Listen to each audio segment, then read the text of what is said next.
우리 옆 사람 바라보시면서 당신은 교회입니다. 이렇게 한번 인사할까요?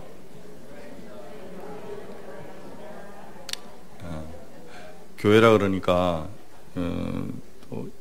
어떻게 받아들일지 모르겠는데 다시 한번 당신은 에클레시아입니다. 한번 인사하십시다. 여러분 믿습니까? 예, 여러분이 에클레시아입니다. 그리고 우리가 함께 모이는 이곳이 에클레시아입니다. 올 한 해에 우리가 표를 정했던 것이 한번 기억나시나요? 앞에 우리 같이 한번 읽어봅시다. 다 같이 시작. 하나님과 함께 이웃 안에 거하기. 예, 하나님과 함께 이웃 안에 거하는 9.1 공동체. 여기에 초점이 하나님과 함께가 될 수도 있겠고 이웃 안에가 초점이 될 수도 있을 거예요. 근데 하나님과 함께 해야만이 이웃 안에 거할 때 우리 안에 영향력이 드러나게 되는데 그 초점은 이웃과 함께라는 초점이 맞추어져 있습니다. 이런 그 목표를 가지고 지금 금요일 날 우리 배성득 전사님이 이번 주 같은 경우는 신학적 용어들이 대단히 많이 나왔었습니다. 많이 어렵고 힘든 부분들이 좀 있겠지만 제가 뭐 말씀을 드렸었어요. 그 강도사 고시를 준비하면서 마르크스주의가 지금 이 기독교 안에 미치는 그런 시대적 배경에 대해서 논문을 쓰는 부분에 대해서 조금 더 넓게 공부해서 이 시대의 어떤 우리 문화를 그냥 단순히 여러 가지 어떤 표피적인 것만 보고 우리가 이게 좋다 나쁘다 막 이렇게 이야기하는 것이 아니라 그 시대 밑바탕에 흘러가는 사조, 그것이 역사적 관점에서 이 성경에 대하는 어떤 그 태도, 지난주에 말씀한 것처럼 역사는 성경에 대해서 정말 하나님의 말씀에 1.1억도 거짓이 없다고 하는 이 진리에 대해서 계속 도전하고 대세는 늘 거기에 반대편에 서 있었다는 이야기가 참 공감이 갑니다.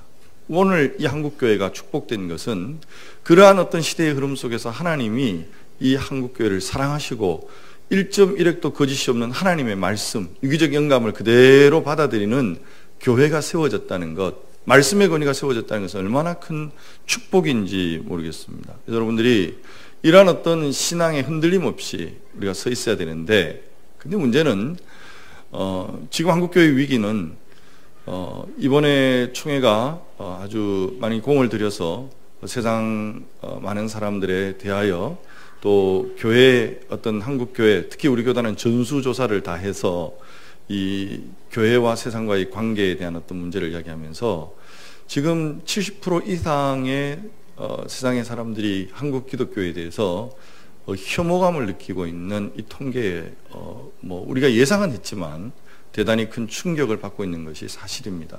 왜 이런 현상들이 일어나는가에 대한 교회 안의 문제도 우리가 살펴야 되겠고, 그래서 여러 가지 어떤 우리 문제들이 좀 이렇게 드러나야 되겠다. 그래서 수요일 날 여러분과 함께 거짓 신들의 세상이라고 하는 책을 소개하면서 이 시대에 어떤 흘러가는 우상의 실체가 어떤 것인가. 여러분 우리가 우상의 그 실체를 공부하다 보면 교회 안에 하나님이 주인되지 못하시고 우상이 지배하고 있는, 여전히 내 안에 에클레시아지만 우상이 지배하고 있는 것을 발견하게 된단 말이에요. 여러분 이러한 것들을 우리가 하나님 앞에 정말 정직하게 발견하고 하나님이 내 인생의 어떤 주인이 되시고 아니 내 마음의 처소를 하나님 거하실 수 있는 공간을 만들어 드리는 이 목표를 여러분 우리가 끊임없이 생각하면서 가는, 그리고 우리의 공동체가 작은 몸부림이 있습니다. 여러분 사랑방 왜 하십니까? 여러분 이 지난주부터 시작해서 계속 이야기하고 있는 것은 결국 우리가 모이는 목적이 에클레시아는 내 자신이면서 두세 사람이 내 이름으로 모인 그곳이 하나님의 처소가 되어지도록 이 시도들을 우리가 어떻게 할 것인가에 대한 고민을 계속 하고 있는 것이죠. 그래서 여러분 오늘 이 설교의 본문이 성전 너머의 세상이라고 하는 설교의 제목을 선택을 했습니다. 에스겔서를 통해서 우리가 좀 이 본문이 어떻게 오늘 이 시대에 우리가 적용되어져야 될지를 우리가 고민하게 되어지는데, 여러분 에스겔서 전체 구조 속에서 우리가 먼저 좀 살펴야 될 것은 에스겔서 8장에서 11장까지의 내용이 뭐냐면 하나님의 영광이 이스라엘의 죄악 때문에 떠나버리는, 이가봇, 하나님의 영광이 사라져버리는. 그래서 하나님의 영광이 사라진 예루살렘은 멸망합니다. 하나님이 예루살렘을 멸망시키고 그들을 바벨론의 포로로 잡아가게 하죠. 포로된 그들이 하나님 앞에 회개하면서 울부짖으면서 하나님 앞에 나갈 때 하나님이 에스겔 선지자를 보내시고 회복될 성전의 영광을 그들에게 보여주시는데, 하나님의 영광이 떠나갔던 성전에 다시 돌아오는 이야기가 에스겔서 40장부터 46장까지의 이야기입니다. 그러면 오늘 우리가 살피는 에스겔서 47장, 48장이 에스겔서 전체 구조 속에 무엇을 의미하는가라는 것을 우리가 생각해 보면, 오늘 본문의 이야기는 이 성전, 회복된 성전의 문지방에서부터 물이 이렇게 쫄쫄쫄 흘러나와서 성전 너머의 온 세상 가운데 하나님의 영광이 가득 채워지는, 그래서 에스겔서의 결론이 회복된 성전의 영광에서 끝나는 것이 아니라 여호와 샴마로 끝난단 말이에요. 이 여호와 샴마는 성전이 아닙니다. 세속의 도시를 이야기합니다.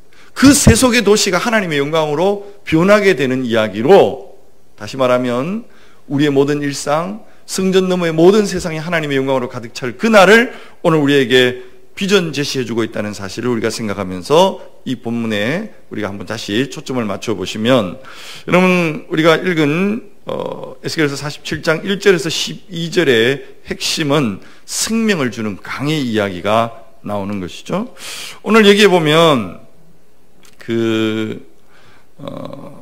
성전 문지방에서 물이 졸졸졸졸 흘러나온다 이렇게 됩니다.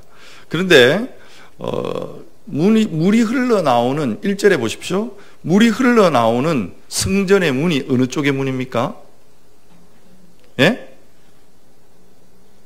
이게 또 막 헷갈리네요. 한번 읽어봅시다. 다 같이 시작. 그가 나를 데리고 성전 문에 이르시니 성전 앞면이 동쪽을 향하였는데 그 문지방 밑에서 물이 나와 동쪽으로 흐르다가 성전 오른쪽 제단 남쪽으로 흘러내리더라. 물이 어느 문에서 나옵니까? 동쪽 문에서 나오죠. 여러분, 이 성전, 회복된 성전의 동쪽 문이 무엇을 하는 역할인지를 여러분이 조금 보면 44장 1절 2절 말씀을 한번 보십시오. 자, 44장 1절 2절 같이 한번 읽겠습니다. 다 같이 시작. 그가 나를 데리고 성소의 동쪽을 향하여 바깥문에 들어오시니 그 문이 닫혔더라. 여호와께서 내게 이르시되 이 문을 닫고 다시 열리지 못할지니 아무도 그리로 들어오지 못할 것은 이스라엘 하나님 나 여호와가 그리로 들어왔음이라. 그러므로 닫아 둘지니라. 자, 이 동쪽 문이 무슨 문이냐? 하나님의 성전이 회복이 되어지는데, 성전이 회복되어진다는 것은 하나님의 영광이 떠났어요. 하나님이 그 죄악 가운데 있는 이스라엘 백성들을 도저히 함께 할 수가 없어서 떠나버리는 거예요. 여러분, 오늘 교회가 아무리 화려하고 사람이 많이 모여도 하나님이 주인 되지 못하고 하나님이 이 교회 속에 영광을 받지 못하면 영광이 떠난단 말이에요. 떠났던 하나님의 영광이 들어오시는데 어느 문을 향해 들어옵니까? 성전 동쪽 문을 향해서 들어왔단 말이에요. 그러니까 하나님이 들어온 이 문은 굳게 닫혀서 더 이상 다른 사람이 출입할 수가 없는 문이 되어지는 그러한 상황이 되어져 있습니다. 그런데 가만히 보니까 그 동쪽 문, 문설주입니다. 정확하게 문설주 밑으로 물이 스며 나오는 그런 모습을 보게 되는 거예요. 그러면 에스겔은 여러분 47장 다시 한번 2절에 보면 그가 또 나를 데리고 어느 문으로 나가서 북문으로 나가요. 동문으로 못 들어오고 동문으로 출입하는 것이 아니라 북문으로 나와서 이렇게 보니까 47장 2절 말씀 같이 한번 볼게요. 다 같이 시작. 그가 또 나를 데리고 북문으로 나가서 바깥길로 꺾어 동쪽을 향하여 바깥문에 이르시기로 본즉 물이 그 오른쪽에서 스며 나오더라. 물이 어떻게 나와요? 스며 나오더라 그랬어요. 이 물이 스며 나온다는 이 단어의 의미, 히브리어를 보면 물병에서 물이 이렇게 똑똑똑 떨어지는, 아니 물이 이렇게 아주 그 문지방 밑에서 이렇게 나오면 어떤 소리가 나옵니까? 예? 소리 없이 그냥 씩 나오죠. 근데 의성어예요. 이 단어가 스며 나온다는 말이에요. 졸졸졸졸 이렇게 나오는 거예요. 그런데 이 물이 성전 문지방에서 나와서 여러분 어디를 향합니까? 사람이 건너지 못할 뭐가 되죠? 강이 되어지는 그 강물이 6절 말씀 이하를 보십시오. 그가 이랬을 때 인자야 내가 이것을 보느냐. 그런데 강가에 보니까 많은 나무들이 있고 이 강물이 7절 8절에 보면 아라바로 다시 말하면 요단 계곡으로 흘러내리면서 8절에 드디어 어디입니까? 바다에 이르는데 이 바다가 무슨 바다냐 하면 정확하게 사해 바다를 이야기합니다. 사해 바다는 죽은 바다잖아요. 그 사해 바다에 이 물이 들어가니까 이 사해 바다, 죽은 바다가 되살아나는 그런 역사들이 일어나게 되어지는 모습을 오늘 이야기합니다. 그러면서 7절, 9절, 10절 말씀에 보면 7절에 보면 내가 돌아가니 강 좌우편에 뭐가 많아요? 나무가 어떻게 많아요? 심이 많아요. 9절의 말씀에 보면 고기가 어떻게 많아요? 심이 많아요. 10절의 말씀에 보면 큰 바다의 고기가 어떻게 많아요? 심이 많다. 계속 반복하고 있는 것이죠. 자, 여기서 우리가 첫 번째 단락을 한번 다시 좀 어려운 이야기처럼 잘 한번 생각해 보세요. 동쪽 문에서 스며 나오는 물이 졸졸졸 흘러서 여러분 사해 바다까지 이르면서 죽었던 바다가 살아나고 강 좌우편의 모든 나무들이 치유가 되어지고 회복이 되어지고 여러분 하나님의 영광이 여러분 어떻게 세상을 향하게 되어지는가를 우리에게 보여줍니다. 하나님은 분명 여러분 죄악된 세상과 구별되신 하나님이지만 그 하나님이 세상에 무관심하신 하나님이 아니라 세상을 치유하시기를 원하고 세상을 회복하기를 원하시는 하나님이시단 말이에요. 어떻게 그것을 회복할 것인가? 여러분 우리가 두 번째로 생각할 이야기는 파워포인트 좀 준비해 주십시오. 요한복음 7장 37절, 38절, 39절 같이 한번 읽어볼까요? 다 같이 한번 읽겠습니다. 다 같이 시작. 나를 믿는 자는 성경의 이름과 같이 그 배에서 생수의 강이 흘러나오리라 하시니 이는 그를 믿는 자들이 받을 성령을 가르쳐 말씀하신 것이라. 자, 예수님께서 나를 믿는 자는 성경의 이름과 같이 그 배에서 뭐가 흘러나와요? 생수의 강. 에스겔서에 말하는 생수의 강. 여러분 성전이 누굽니까? 아니 성전이 누구입니까? 물으면 당장 나와야 되죠. 나 자신입니다. 따라합시다. 나 자신입니다. 예, 우리 공동체입니다. 에클레시아입니다. 그런데 그 성령이 어떻게 흘러나옵니까? 그 배에서, 배라는 말이 뭐예요? 우리의 마음 가운데서, 그 마음 가운데서 생수의 강이 흘러나오는 그런 모습을 우리가 보게 되어지는데 그 흘러나온 이 생수의 강이 여러분 온 세상에 생명을 주고 죽었던 바다가 살아나고 이런 역사가 일어나게 되어지는 것이죠. 이것이 한 개인의 이야기일 수도 있겠고 여러분 우리 공동체의 이야기일 수도 있다는 거예요. 자, 우리가 중요하게 생각하는 것은 지금 에클레시아, 교회가 누구냐? 교회가 뭐냐? 교회의 본질이 뭐냐? 우리가 왜 모여야 되느냐? 왜 예배해야 되느냐? 성도들 안에 하나님이 거하시면, 여러분 우리 안에 하나님이 성령을 통해 찾아오시면 우리 안에 하나님의 영이 거하시는 성전이 되는 줄로 믿습니다. 여러분 우리가 두세 사람이 모였다 할지라도 하나님의 존재를 높이고 그분이 우리의 주인 되기를 사모할 때 그분이 우리 안에 들어오시면 우리의 모임이 성전이 되는 줄로 믿습니다. 아멘. 여러분 여기에 대한 확신이 있어야 돼요. 제가 왜 이 본문을 지금 이야기를 하고 있느냐면 이 본문에 대해서 여러분 우리가 갖는 성경 해석이 지금까지 그냥 제가 이렇게 설교해 왔던 에스겔서 47장의 본문도 늘 이런 식의 설교였습니다. 무슨 이야기냐면 우리가 하나님 앞에 기도 많이 하고 은혜 사모하면 그 성령의 생수가 발목을 적시고 무릎을 적시고 허리를 적시고 건너지 못할 강이 되어서 여러분 이렇게 우리는 해석해 왔어요. 틀린 해석은 아니에요.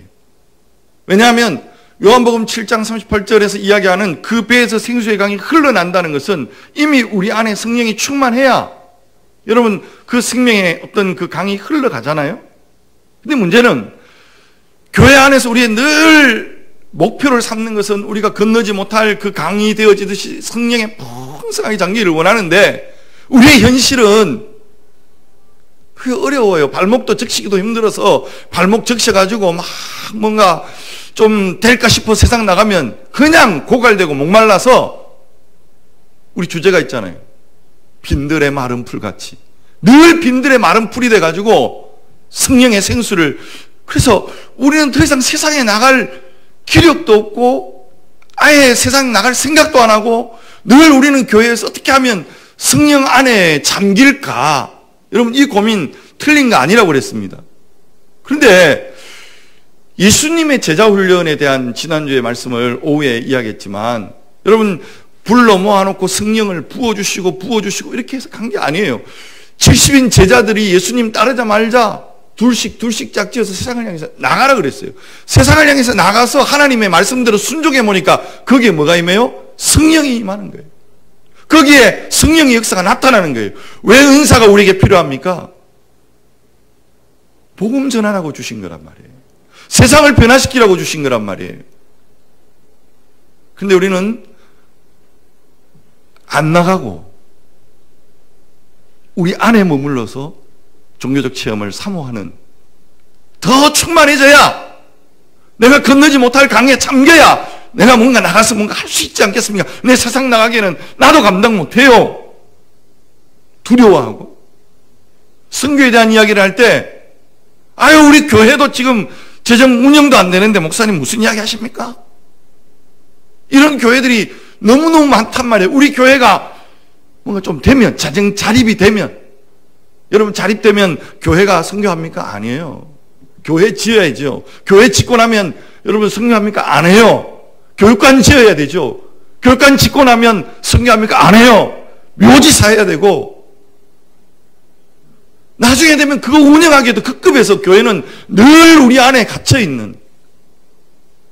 그런데 우리가 초점을 맞춰야 될 것이 뭐냐 하면, 여러분, 이 세상을 변화시키는 엄청난 강이 되어진 그 물은 여러분 우리의 열심이 아니고 우리의 공로가 아니고 그 주체는 성령의 역사인데, 성전 안에서부터 스며 나온다는 사실을 여러분 기억하셔야 돼요. 여러분, 우리는 변화를 생각할 때 늘 큰 강을 생각합니다. 변화는, 한번 따라합시다. 변화는 나로부터, 내 안에서 터쳐나오는 것입니다.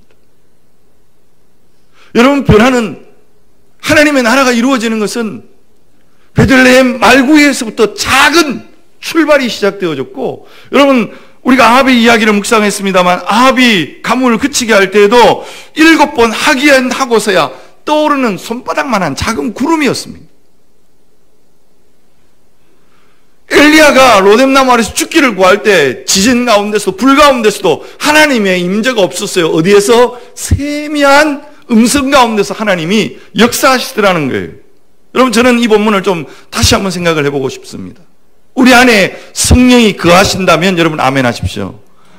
여러분 안에 성령이 거하시면 여러분 내 상황과 내 현실과 내 자신은 지금 내가 볼 때 너무 나약하고 부족하고 아무것도 못할 것 같지만, 여러분 열심히 일하는 것이 아니고, 여러분 자아가 일하는 것이 아니고, 여러분 안에 거하시는 성령이 일하실 줄로 믿습니다.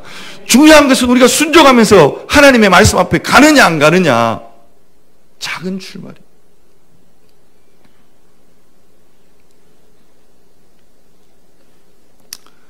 하나님 안에, 하나님과 함께 이웃 안에 거하는 우리 권찰들하고 이 공부하는 교재가 있습니다. 나중에 리더들하고도 같이 할 텐데, 그 5가의 그 내용들이 나의 가장 가까운 사람에게 듣기, 그 다음 일상에서 만나는 사람들한테 듣기, 이웃 안에서 듣기, 뭐 반대하는 사람들의 이야기를 듣기, 뭐 이런 구도가 돼 있어요. 여러분, 작은 시작은 어디에서부터 출발하느냐 하면, 우리가 나가서 막 성령 충만해가지고 예수 전당 불신지역을 외칠 수도 있습니다.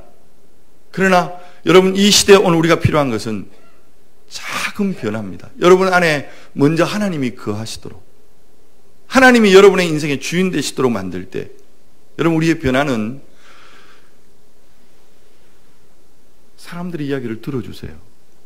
여러분의 가정에 남편의 이야기를 진지하게, 내가 허락을 안 받고 이야기를 해서 죄송한데 우리 권사님 한 분이 간증하시면서 이 공부를 하면서 그냥 남편 이야기 했던 이야기 막 이렇게 하고 하면 힘든데 잘 들으려고 눈을 주시하고 잘 들으려고 애를 쓰고 여러분 남편이요 여자분들 잘 기억하세요. 남편이 인정받을 때 고래가 춤추는 게 아니라 그냥 세상을 다 줄 수도 있습니다. 맞죠 남자들? 아닌 것 같은데 여러분의 이야기를 잘 들어주시고 여러분 정말 여러분의 이야기에 진지하게 반응해 줄 때 그냥 막 없던 지갑이 열리고 할렐루야 뭐 그렇게 되는 거 아닙니까?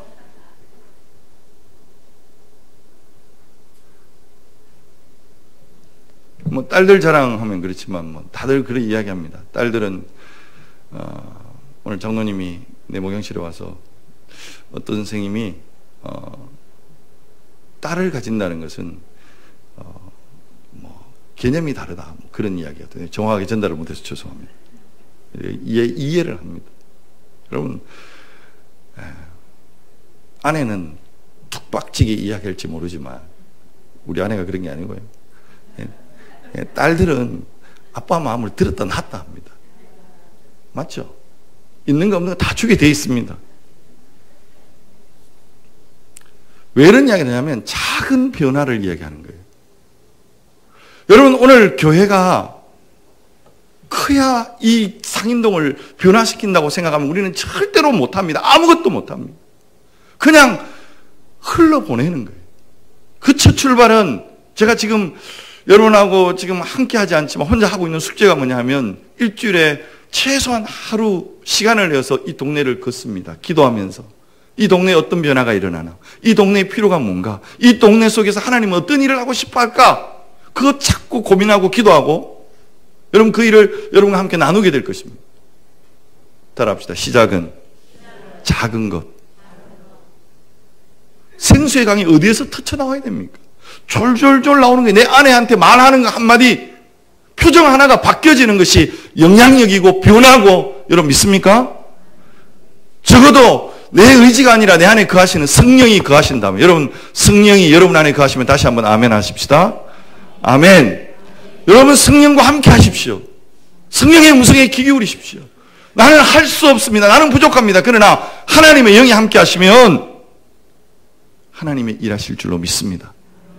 여러분 결론적인 이야기로 우리가 조금 들어갈 텐데 에스겔서의 이 환상이 여러분 47장 1절에서 12절까지 이야기가 이렇게 이런 이야기가 나옵니다. 근데 13절부터 48장 29절까지가 무슨 이야기냐면 회복된 땅이 이제 각 지파별로 분배가 되어지는 그 환상이 나옵니다. 이거는 여러분 뭐 읽으면 너무 어렵고 여러분 그 지도를 보면 이게 지금 이스라엘의 지도예요. 근데 이스라엘의 지도에 땅 분배를 이렇게 막 합니다. 이 땅 분배에 대해서 여호수아서와 에스겔서의 땅 분배에 대해서 여러분이 한번 이렇게 비교해 보면 뭔가 다른 게 나온단 말이에요. 한번 잘 볼 필요가 있고, 자 이게 어려운데 평면을 그리면 이 땅 분배를 쭉 하다가 지금 중간에 딱 이렇게 나와 있는 이 땅이 있습니다. 이게 뭐냐면 48장 여러분 20절 본문을 여러분 한번 보십시오.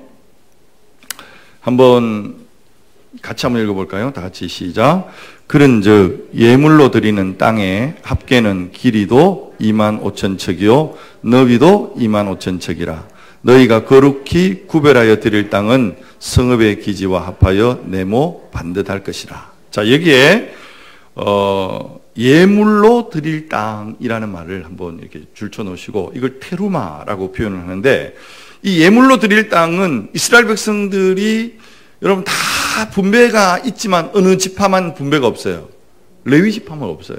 근데 이 거룩한 땅을 구별해서 레위 지파와 제사장의 몫으로 돌아가는 이 지금 환상이 에스겔서 48장에 나와 있는 그림이란 말입니다. 자, 그런데 이 테루마 예물로 드릴 땅의 구도를 다음 그림을 여러분 한번 보시면 여기에 여러분 잘 보이시기가 좀 어려울 수도 있는데 이런 구도가 있습니다. 중간에 보면 그 A가 어디냐 하면 제가 지금 안 될 것 같네요. A가 여기 A, B, 할렐루야. 예, 보이죠? B가 있고 C, CDE 이렇게 있습니다. 여기에 CDE가 에스겔서 48장 20절에 말하는 무슨 땅이에요? 예물로 드릴 땅의 전체적인 그림이에요. 자, 그러면 중요한 것은 C의 이 땅이 거룩한 땅, 제사장들의 몫으로 드려질 땅이고, 그 땅의 중심에 뭐가 있냐면 하나님의 성소가 있습니다. 성전이 있습니다. 이게 이 거룩한 땅이죠. 그런데 좀 더 확대시켜 주시면, C가 거룩한 땅이라면 D가 오늘 어떤 본문에 나오냐면 48장 15절을 한번 보십시오. 이걸 좀 보셔야 됩니다. 같이 한번 시작. 이 25,000척 다음으로 너비 5,000척은 속된 땅으로 구분하여 성읍을 세우며 거주하는 곳과 전원을 삼되 성읍이 그 중앙에 있게 할지니라. 자, 속된 땅이라고 번역이 되어 있어요. 자, 속된 땅이 예물로 드릴 땅 안에 있습니다. 예물로 드릴 땅에 왜 속된 땅이 있나? 여러분, 속되다라는, 세속이라는 말이 어떻게 사용되어지느냐? 여러분, 성경에서 세상, 세속이라는 말이 하나님을 등지고 살아가는 세상, 이런 개념에서 보면 악한 겁니다. 그러나 하나님이 세상을 이처럼 사랑하사 그랬을 때 이 세상은 하나님이 기뻐하시는 세상이고 하나님이 은혜 베푸시는 세상이죠. 여기에 세속이라는 말은 거룩한 땅에 비교되는, 다시 말하면 하나님의 성전이 있는 땅에 비교해서 세속의 땅, 그것은 우리가 살아가는 일상이란 말이에요. 일상의 삶의 현장, 이렇게 볼 수 있는 부분들입니다. 이 땅에 여러분 비가 있습니다. 비가 뭐냐 하면 에스겔서 48장의 마지막 결론인 여호와 샴마라고 하는 성전이 아니고 도시입니다. 하나님이 거기에 거하시더라. 이 이야기를 지금 하게 되는 것이죠. 자, 결론을 좀 맺어봅시다. 오늘 이 이야기가 지금 무슨 이야기를 하려고 하는 걸까요?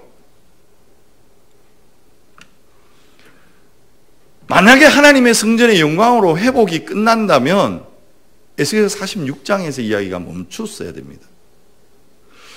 하나님의 성전의 회복이 이루어지고 난 다음 그 성전 문지방에서 졸졸졸 흘러나오는 물은 온 땅을 생명의 땅으로 변화시키는 그 능력의 땅으로 바뀌어가더라는 것이죠.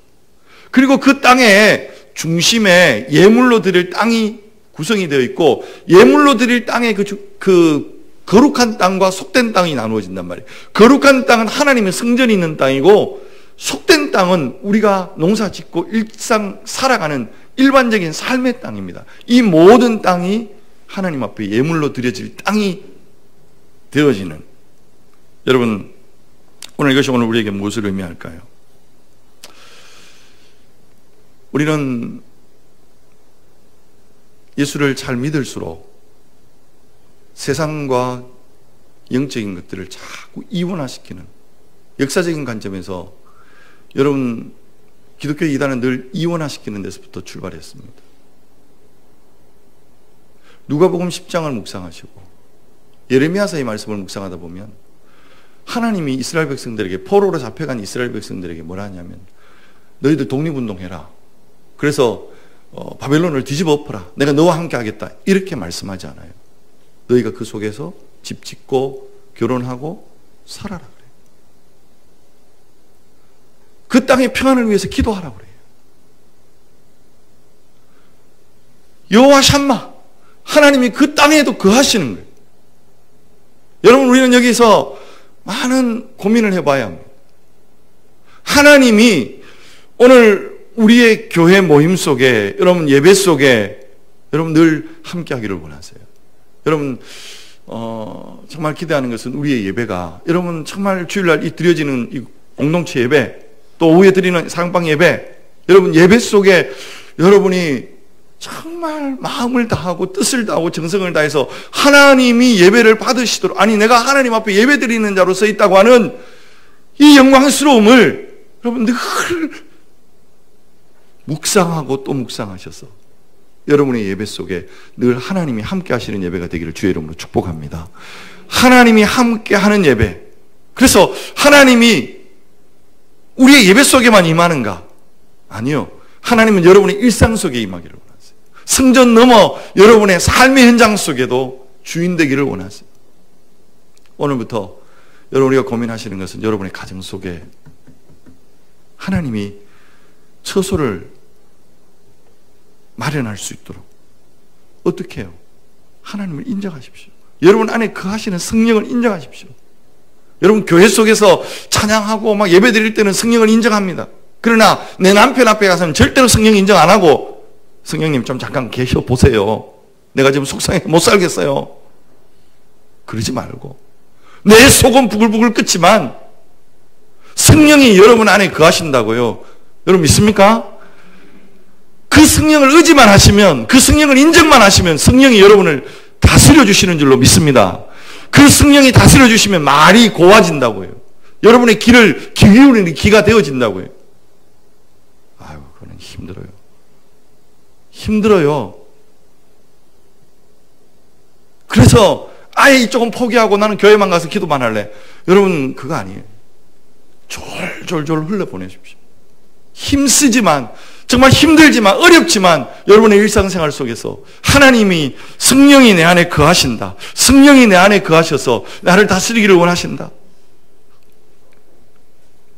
여러분 인정하면 성령은 여러분의 삶을 통해서 열매 맺게 하실 뿐만 아니라 여러분 그 속에 역사를 일으키신다고. 여호와 샴마의 구도, 여러분 여기도 그 12지파의 출입구가 다 정해져 있는데 이게 또 성막의 그 출입구하고는 또 달라요. 이거 뭐 이것까지 들어가면 좀 어려울 것 같고 오늘 마지막 결론은 스가랴서 14장 20절 우리 같이 한번 읽고 말씀을 맺겠습니다. 같이 한번 읽습니다. 시작. 그날에는 말방울까지 여호와께 성결이라 기록될 것이라. 여호와의 전에 있는 모든 소치 제단 앞과 주발과 다름 없을 것이니. 무슨 이야기인지 알겠죠? 성전 너머의 세상. 멀리 보지 말고 말방울까지도 하나님의 거룩으로, 아니 여러분의 속과 주발과 밥그릇과, 여러분 오늘도 식사 봉사하면서 내가 아무리 고민해도 방법은 없는데 여러분들이 좋은 방법이 있으면 주방에서 봉사하시는 분들 여름에 우리 밥 안 먹으면 참 좋겠다 싶은 생각도 좀 들어요. 그 더운데 여러분 제가 들어가서 뭐 한번 만들어 보려고 하니까 온몸이 땀으로 변하던데 저기 어떻게 좀 시원하게 할 방법이 없을까? 에어컨 달 수도 없고. 여러분 매일 밥 먹을 때마다 식사 봉사하는 분들에게 특히 여름에는 감사합니다. 잘 먹었습니다. 고맙습니다. 여러분 그 인사 한마디가 그 주방을 여호와께 성결, 하나님의 거룩한 전으로 만드실 줄로 믿습니다. 오늘 식사 봉사하시는 분들, 여러분 그것이 하나님의 전입니다. 하나님의 전을 만들어 드십시오. 에이씨, 이러면서 뭐.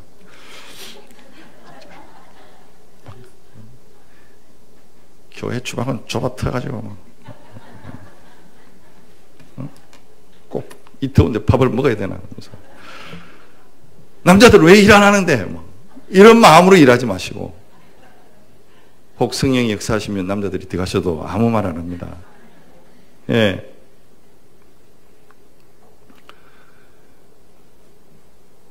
변화는 정말로 작은 것에서 시작되는 것 같아요. 마음으로부터. 여러분, 모든 상담은 마음의 변화입니다. 그 마음의 변화를 세상적 방법으로 자꾸 이렇게 추구하는데 조금의 도움은 됩니다. 그러나 여러분, 한계가 있더라고요. 그러나 나의 부족함을 철저히 인정하고, 나는, 여러분 제가 어제 집사님하고 한번 이야기하면서 이야기했는데 상담을 배웠어요. 낮은 들밥이 중요하고 경청이 중요하고 다 알아요. 그런데 애 앞에 딱 서면 적극적 경청을 하는 게 아니고 제일 쉬운 방법을 선택한다니까요. 야, 빨리 가라. 눈 쫙 꼬려보면 혜민이가 치를 떨고 가버립니다. 예. 아빠가 생각하기에는 그게 아닌데, 그러면 막 아빠랑 또 막 잔소리하고 들어온단 말이에요. 시끄럽다. 그러면 끝나는 문제예요. 그러지 말자고요. 그런데 여러분, 그러지 말자 인지로 우리가 변화를 일으키는 것은 어느 정도는 가능합니다. 그러나 거룩한 성령이 내 안에 거하시고 그 성령을 인정하면 내 속에서 터쳐오르는 기쁨, 감격. 다른 남자들은 누구는 막 이렇게도 해주고 누구는 이렇게 해주는데 당신은 왜 나한테 안 해줘? 듣기 싫어가지고 해주는 거 하고, 거룩한 성령이 임하셔서 사랑하는 마음으로 가득 채워질 때 뭘 해줄까? 하는 거하고 다르잖아요. 생수의 강은 바로 그런 것입니다. 오늘 우리 모두가 함께 사모할 것은 나는 에클레시아다. 하나님의 보냄을 받은 자고, 그냥 보냄을 받은 자가 아니라 예수 그리스도 십자가의 보혈의 공로로 말미암아 영원히 떠나지 않은 성령이 내 안에 들어오셨어요. 들어오신 성령은 문이 닫혔고 더 이상 나가지 않아요. 영원히 내주었어요. 그 성령을 인정하면 우리의 문지방에서 성령은 영향력을 끼치기 시작합니다. 그 영향력을 여러분 사랑방 식구들에게, 여러분 가정에, 더 나아가서 여러분의 직장에, 여러분의 일상세계에 졸졸졸 흘러보내는 우리 9일의 공동체가 되셔서, 우리는 할 수 없지만 여러분, 우리가 치앙족을 위해서 기도할 뿐이었습니다. 작은 물질이 갔을 뿐이었습니다. 하나님은 일하십니다. 여러분, 우리 순다족을 향해서 또 중국을 향해서 기도할 거예요. 여러분, 이미 하나님은 우리가 상상할 수 없는 일들을 저는 늘 선교하면서 꿈꿉니다. 마지막 하나님 앞에 섰을 때 치앙족의 영혼들이 9일 교회 당신들이 기도했고 당신들이 보낸 선교사로 인해서 우리의 이 족속 안에 하나님 나라가 이루어졌고 하나님의 복음을 들었습니다라고 하는 그 이야기를 분명히 할 거라는 확신이 있습니다. 아제족에게, 순다족에게 그 비전을 갖고 가는 거예요. 누가 합니까? 우리의 힘으로 못해요. 해본들 그거는 한계가 있어요. 열심히 해야지. 열심히 해야지. 딱 3년 하고 나면 다 타고 쟤밖에 안 남습니다. 왜 내만 이래야 되는데? 자들 왜 안 하는데? 장로님 돼가지고 목사님 돼가지고 안 하는데, 나는 이 땀 흘리면서 해도 안 안아주고 다 타버리고 나면 불평과 원망만 남는다고요. 작은 헌신, 그것은 성령과 함께하는 헌신이어야 합니다. 오늘 여름 행사를 앞두고 있는 우리 교사들의 마음속에 여러분 성령을 이야기해야 되는데, 여러분 안에 성령이 거하십니까? 그 성령을 의지하십니까? 그 성령이 여러분을 충만하게 다스리도록 여러분 성령을 의지하는 힘으로 여러분 이 여름 행사를 잘 치루어 주셔서 우리 아이들에게 여러분 평생에 잊히지 않는 하나님의 부흥이 경험되어지는 그런 축복 또 이루어갈 수 있기를 바라고, 무엇보다 우리 모든 성도들의 일상에, 성전 너머의 세상에 하나님의 영광이 흘러가는 통로로 저와 여러분이 사용되시기를 주의 이름으로 축복하고 축원합니다. 하나님 아버지,